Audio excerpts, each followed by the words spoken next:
नमस्कार मेरे श्रोतागण। मैं आपको आज आपकी हथेली सारे ग्रहों को कैसे सारे ग्रह आपकी हथेली में विद्यमान है इस बारे में जानकारी दे रही हूँ कि जब हम कुंडली का निर्माण करते हैं, लग्न उदित होती है पूर्वी क्षितिज पे, तो वो लग्न निर्धारित होती है। फिर आकाश मंडल में कहाँ ग्रह बैठे हैं इसकी जानकारी हमें कुंडली से होती है। उसी प्रकार हमारे हाथों में भी ग्रहों का स्थान है, कहाँ पर कौन ग्रह विद्यमान है इस बारे में आपको जानकारी दे रही हूँ। ये जानकारी आपके लिए बहुत ज़रूरी है।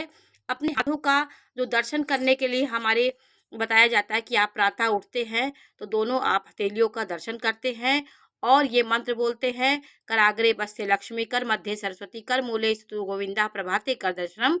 जब हम दोनों हथेलियों का दर्शन करते हैं तो सारे ब्रह्मांड में जितने ग्रह हैं वो हमारे हथेली में विद्यमान रहते हैं। कहाँ पे कौन ग्रह है इस बारे में जानकारी दे रही हूँ। मुख्य ग्रहों को ही हम अपने जीवन में जोड़ते हैं। नाना प्रकार के जो ग्रह हैं वो बहुत दूर है अंतरिक्ष में, वो हमें प्रभावित नहीं करते हैं। जो ग्रह हमारे जीवन को प्रभावित करते हैं बस उन्हीं का ही कुंडली में हम ज्योतिष हमारे ऋषि मुनियों ने उनका ही प्रयोग हमारे ज्योतिष शास्त्र में किया है। देखिए, आपका ये हाथ है, दायां बायां कोई भी हाथ है। ग्रहों की स्थिति आप देखिए, ये आपका अंगूठा है, इसको मास्टर फिंगर बोलते हैं। ये सारे उंगलियों का मास्टर होता है, सबको सपोर्ट करता है। अंगूठे के बिना उंगलियां बेकार होती हैं। इनका क्षेत्र बड़ा होता है। ये जो गोलाई लिए हुए ये क्षेत्र होता है अंगूठे के नीचे का, इसको शुक्र पर्वत बोलते हैं। और ये जो रेखा या इसको घेरे होती है ऐसे करके, ये आपकी जीवन रेखा होती है। ये जीवन रेखा का स्पष्ट होना, ये जीवन रेखा आपके मुड़ के यहाँ चली जाए तो ये आपके अच्छे जीवन को दिखाती है।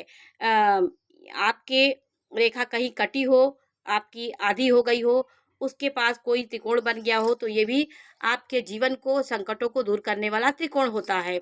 और ये रेखा जो उसी के पास से निकलती है जीवन रेखा के, ये मस्तिष्क रेखा होती है।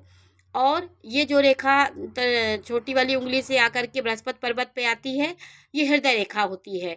और जो नीचे से ऊपर की ओर जाती है भाग रेखा होती है।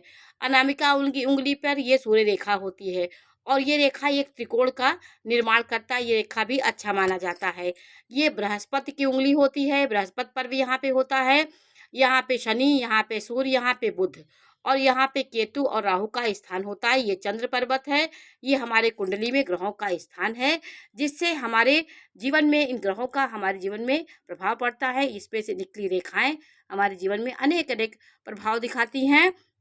तो गुरु पर्वत पे क्रॉस का चिन्ह होना अति उत्तम होता है। ऐसा जातक जीवन में सब कुछ प्राप्त करता है। स्त्री